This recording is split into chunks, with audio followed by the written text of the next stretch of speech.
Good morning, bird, with your tiny, tiny head and gigantic fat body. So it seems like Bird shows up about 9 in the morning every morning. So my guess is he definitely is one of the local pets, and so he just walks out of the apartment from somewhere nearby, and then he jumps down from the roof right over by our door. So let's see, he jumps down from the roof right there, lands on the table, and lands on the ground, walks on over, and then jumps right here and then up into his spot every day, and then stays with me during the day. So I have my buddy here today, guys. Bird, thank you so much for spending the time with me.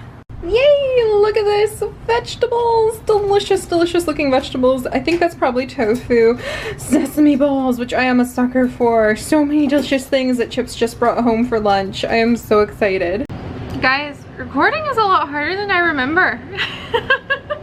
Maybe it's because I have been away from recording for the main channel for almost a week now, which other than our trip to Hawaii is like the longest I have ever been away from recording for the main channel.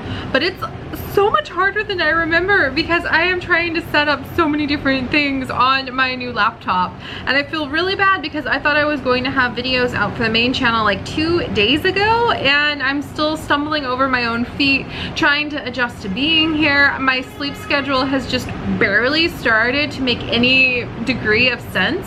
Today is probably the first day where I feel truly balanced, and that's amazing because it's time to get back to work. I've been having so much fun vlogging, and it has been very interesting just to kind of take some time off to relax. A couple days while we've been here, I've just been like stretched out beside Chips, doing different things in the bed. I've been playing Sims Free Play. He's been practicing his Chinese or reading or browsing Reddit and stuff like that. Right now he's inside playing League of Legends, so I'm out here trying to make sure I can tell you guys about my day before the mosquitoes show up. Was that Bird? That would be really cool if there was a bird like right there.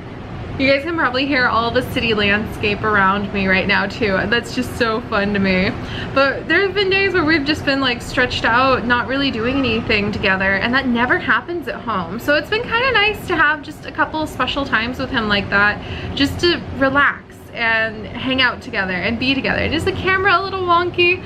Today is the day of technical woobadoosh, as Chips calls it. Yeah, we've been really having an interesting time. He left for his orientation on campus today, and I was like, yes, all right, I'll be able to really focus. I'll be able to sit down and try to get some work done.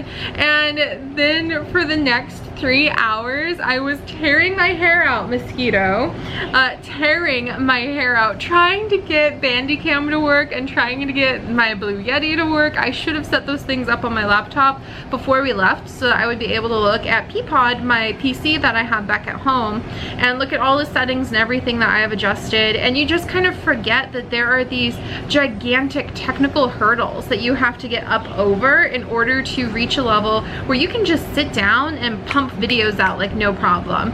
I totally forgot how there are just the settings that you have on your computer, all of the technical aspects that require a lot of skill to get set up and get just right in the perfect range. You forget about those things because I just take them for granted when I'm back home, and I can just like sit down at my desk and pull my mic down and just turn on the game and go and create. And so it's taken me, let's see, it's like almost 4 p.m. now, and I started at 8 a.m. It's taken me all day just to be able to put out one niche video, which I'm having to reprocess in my video processor for the 3rd time to see if I can get it to not have any more artifacting. I'm having to think about words like artifacting, bitrate, the different audio like levels and frequencies that I only had to think about twice before. Once when I set up my laptop and once when I set up my desktop. And so now I'm having to like dust off all of those technical things in my mind, sit down and create. And it just made me so grateful for home. That's kind of what I was feeling today. Not really homesickness, But it made me realize that as somebody who creates but needs all of these technical pieces to do it, I need the right camera gear, I need the right microphone, I need the right recording software, I need the right editing software, I need the right settings in my handbrake, which is also being a bit interesting. I need the right settings on my Photoshop. There is so much more to creating the YouTube videos that we make than I remember. I take so many of the skills that I've gained in learning how to transform this from a very casual hobby into something that I could start making money off of, into my career, into my lifestyle. There's so many factors that I forgot I really had to develop as skills. And so it's kind of fun to sit down and recall some of that and be able to share that with you guys and tell you about it, because it is something you guys can do too if you want to make this a thing that you do, or really with anything you create, any technical skill. If you're going to really get into cooking, if you're going to really get into wood carving, yeah, I've been playing Sims Free Play, can you tell? If you're going to get into ballet, piano, if you're going to become a mechanic, anything that requires a level of technical skill, I feel like there's something really awesome about when you can look back and you can realize, oh, I've been taking this like skill 0, the novice level skill, for granted, because you've made so many steps that you're up here now. And normally at home I'm up here now, but I have to reset up all of the technical pieces, and it's taken me all day. And thankfully I've been doing a lot of deep breathing so that I don't panic, and it's been great. You guys, the vlog channel has really helped me realize that people are not going to scream at me. The people who care about me are not going to scream at me for not having made all those videos on time and the way I wanted. And I think there is a bird on my roof. I want him to come down so I can see him. That is so cool. But that's what's been going on today. Is I thought I would have all of these videos done for the main channel. Chips left for 4 hours, and I was like, that's fantastic. I'll get like a whole week's worth of niche done. That way it'll be such a weight off of my chest, and I'll be able to present these things to everybody who's been waiting for them. And instead I have one niche done, and even that one isn't done perfectly. There's some artifacting when the video plays that is not in the raw files, so I'm having to tear my hair out remembering how to adjust the settings in the different video editing software. And again, it's just those technical skills that you take for granted, and it made me very grateful for home. And Chips and I keep laughing that everything about traveling that we've been doing makes us so happy, and realize that we love where we live. And we don't just love having a convenient location that we have back home in Ann Arbor. We don't just love the fact that it's got this beautiful ravine behind it, that it's very close walking distance to downtown. Those things are all very nice, but we just absolutely love that neighborhood where we live in Ann Arbor. And it's amazing how we're on the other side of the world. We've lived in beautiful places before. We lived in Apex before, Apex, North Carolina, which is listed as one of the best small cities to live in the United States. We know because they got very excited when they were ranked that, and signs went up everywhere. It was very nice, but we don't miss it. We don't ache for it like it's home. It's not the home heart, the compass of home in our heart, the beacon that we just reorient towards. We lived in Boone in the Appalachian Mountains. We lived in the freaking Appalachian Mountains. Gorgeous, beautiful, 20 minutes a drive like to this stunning just layout of endless beautiful mountains as far as you could see for the Blue Ridge. But we don't miss it. It doesn't call us back like home does. And home, like I just slipped and said home. What's home? And we're amazed. It's been 1 week here now, almost 1 week today. And I think like this midnight, tonight at midnight, will have been 1 whole week in Taiwan. So it did take almost a week to get over jet lag. But we don't, the longer we're here, the more we realize we really miss Ann Arbor. We miss not only Ann Arbor, we miss that neighborhood that we live in. We miss having somewhere familiar, and neither of us have really ever been super big into like, yeah, that dream of a white picket fence, buying a house, getting some chickens and cats, which I'm sure that's how it works, right? It's not the 2 kids and the dog. It's a whole bunch of chickens and cats. That's what everybody would want once you have a house, right? And it's not like you have to have a home to feel happy or secure, and definitely depending on where you live. Like I was just reading an article today how expensive it is to live in Sydney, Australia. It's like $1.2 million for a literal roof shack. like just a tin roof shack. So you definitely don't want to own a home anywhere, and Ann Arbor is one of the most expensive, more expensive than pretty much anywhere in Hawaii, places to live in the United States.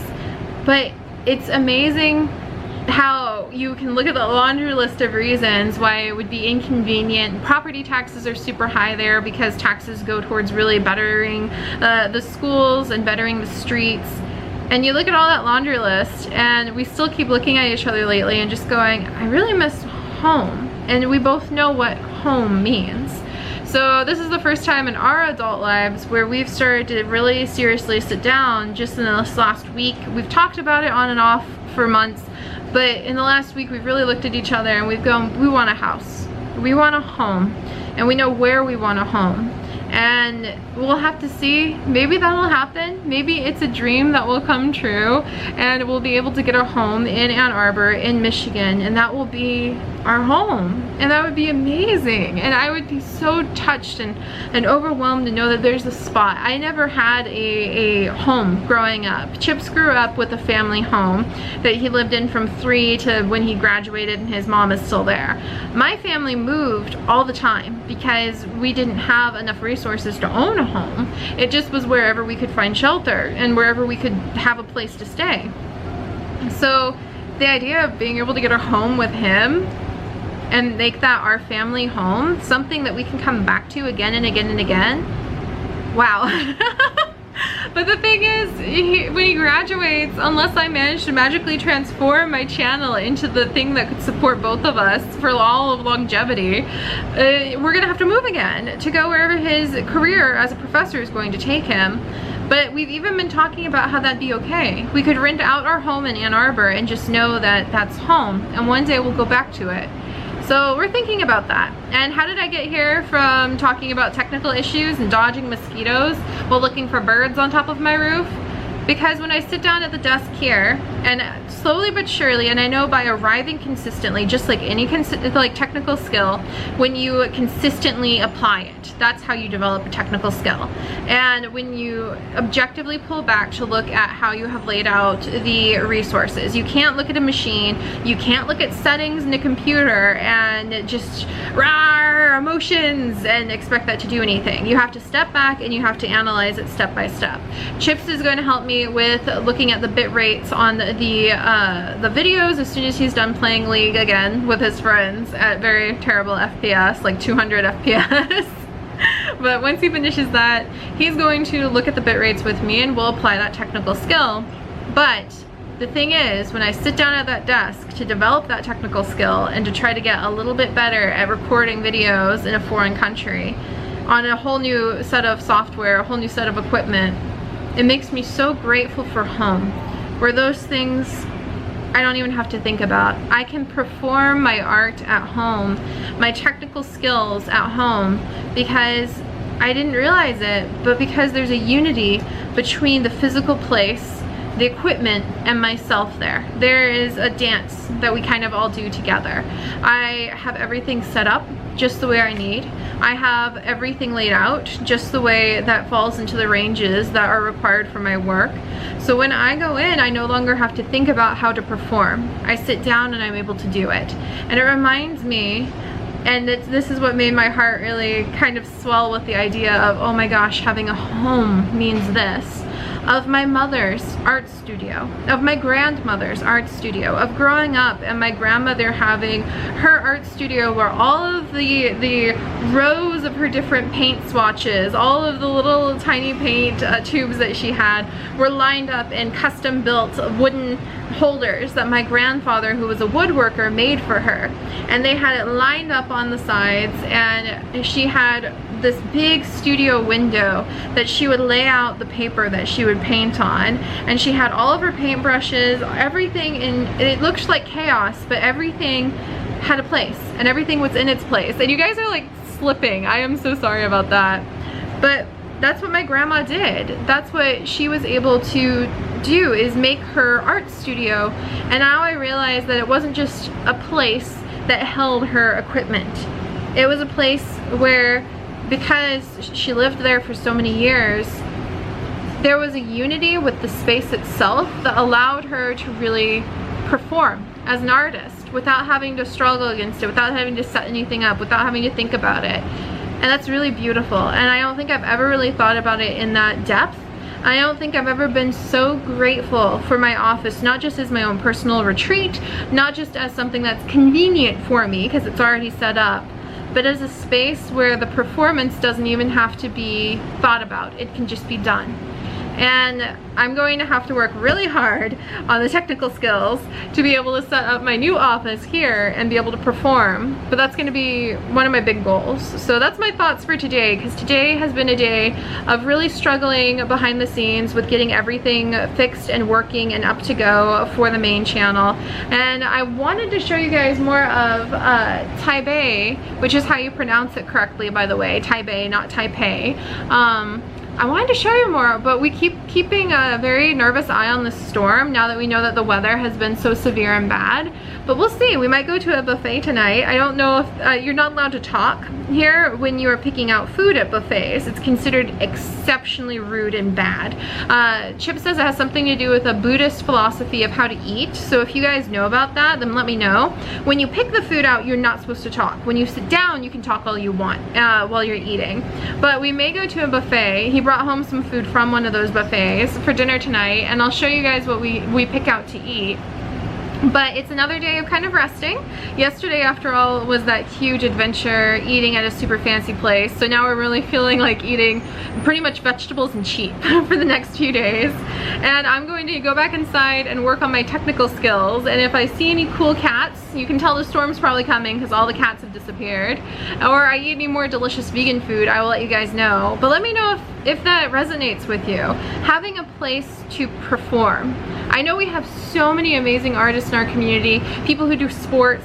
I want to know, do you have a space where you can perform, and what does that mean for you? And then finally, here's some vegan food. This is a fresh baked bagel that looks really amazing. All of the breads and pastries here look like a whole nother class than what I'm used to seeing in the United States. Like, it's like school cafeteria breads compared to actual bakery breads, if I could like explain the difference. And there's definitely a storm coming in with this wind, so I'll go inside. But I wanted to show you, Chips brought me home a bagel because I adore bagels and bread, even though I shouldn't, even though the gluten's not the best thing for me. And it is a poppy seed cinnamon raisin nut bagel, and on the very back, you guys probably can't see it, but there's a character right down here that actually means vegan. And veganism is a big thing in Taiwan and a big thing in Taipei, so there's actual labels that will tell you if it's vegan. You can often see that in the United States, but it's actually required by law to be listed here, which is very recent. I think that was just in the last few years. But I'll talk about how that happened, the politics of veganism, the politics of Loving Hut, which is a chain here, and I'll talk about the founder of Loving Hut, who's a nun, and all of the interesting political additions to veganism that have happened as a result of said nun at some point. But I'm gonna go in, I'm gonna go poke my computer and try very hard not only to find interesting things to share with you guys here on the vlog channel, but get back to work on the main channel.